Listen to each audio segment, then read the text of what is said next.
दोस्तों welcome back to my channel once again. जो लोग पहली बार मेरे चैनल को प्लीज़ आप लोग सब्सक्राइब कर दीजिएगा। इस वीडियो में चर्चा कर रहे हैं हम लोग इजी ट्रिप प्लानर्स लिमिटेड के बारे में। आप यहाँ पर देखिएगा 14 रुपये के प्राइस पे ये चलता हुआ दिख रहा है।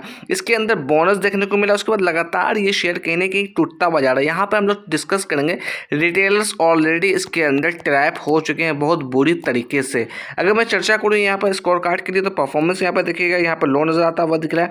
वैल्यूएशन की बात करें तो वैल्यूएशन हाई नजर आता हुआ दिख रहा है। एंट्री पॉइंट की बात करें तो यहाँ पर गुड नजर आता हुआ दिख रहा है। यहाँ पर मैं आपको फोरकास्ट एंड रेटिंग्स दिखाने की कोशिश करूंगा, तो आप देखिएगा किसी भी एक्सपर्ट्स ने इसे कवर नहीं किया, ना ही बाय का रिकमेंडेशन है ना ही सेल का रिकमेंडेशन है। तो हम लोग चार्ट पे चलेंगे, लेवल्स को भी एनालाइज करने की कोशिश करेंगे, कुछ और टेक्निकल्स को भी हम लोग चर्चा करेंगे इसके अंदर। सबसे पहले मैं आपको यहाँ पर टेक्निकल्स दिखाने की कोशिश करूंगा। ये जो टेक्निकल्स देख रहे हैं आप ट्रेडिंग व्यू की प्लेटफॉर्म से, मैं यहाँ पर डिस्क्लेमर देना चाहूंगा, मैं किसी भी तरह का बाय और सेल का रिकमेंडेशन नहीं दे रहा हूँ। आप अपने कैपिटल अपने रिस्क के हिसाब से इसके अंदर काम करिएगा। यहाँ पर आप बात करते हैं तो यहाँ पर देखिए स्ट्रॉन्ग सेल का रिकमेंडेशन आता हुआ दिख रहा है टेक्निकल इंडिकेटर की हेल्प से। यहाँ पर 16 ऐसे इंडिकेटर है जो कि सेल का रिकमेंडेशन शो कर रहे हैं, 3 ऐसे इंडिकेटर है जो कि बाय का रिकमेंडेशन शो कर रहे हैं इसके अंदर। अगर हम लोग प्राइस फोरकास्टिंग की बात करें तो ये भी ट्रेडिंग व्यू की तरफ से मैं दिखा रहा हूँ। तो यहाँ पर अपसाइड का एस्टिमेट दिया गया है 20 रुपये 50 पैसे का। तो यहाँ से अभी देखा जाए तो लगभग 14 रुपये के पास ट्रेड करता हुआ दिख रहा है। इस लेवल से तकरीबन 6 रुपये के ऊपर ट्रेड की वैल्यू दी गई है। ये भी टाइम पीरियड बताया गया है, 1 ईयर ऑफ टाइम पीरियड। तो देखा जाए तो 1 साल के अंदर कहीं ना कहीं 6 रुपये का अपसाइड का मूवमेंट दिया गया। ऐसा नहीं है कि ये ऊपर जाएगा ही जाएगा, ये कंपलसरी नहीं हो सकता। यहाँ से गिरावट भी हमें देखने को मिल सकता, हो सकता है इससे ऊपर भी चला जाए। तो यहाँ पर मैं बार बार डिस्क्लेमर देना चाहूँगा, मेरी तरफ से ये फोरकास्टिंग नहीं है, ये फोरकास्टिंग आपको ट्रेडिंग व्यू की तरफ से मिलती हुई आ रही है। अगर मैं आपको शेयर होल्डिंग पैटर्न्स की चर्चा करूं यहाँ पर, तो प्रमोटर्स के पास तकरीबन 50.38% की हिस्सेदारी है। अगर मैं रिटेलर्स की बात करूं यानी कि पब्लिक की बात करूं तो पब्लिक के पास तकरीबन 49.68% की हिस्सेदारी है। पब्लिक में भी अगर हम लोग चर्चा करें तो म्यूचुअल फंड की इन्वेस्टमेंट की वैल्यू देखिएगा सिर्फ और सिर्फ 0.26% की हिस्सेदारी, बहुत ही कम इन्वेस्टमेंट म्यूचुअल फंड के पास है।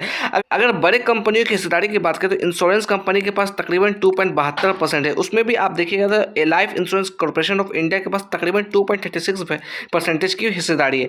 मैं यहाँ पर फॉरेन इन्वेस्टर की बात करूँ तकरीबन 2.46% की हिस्सेदारी है।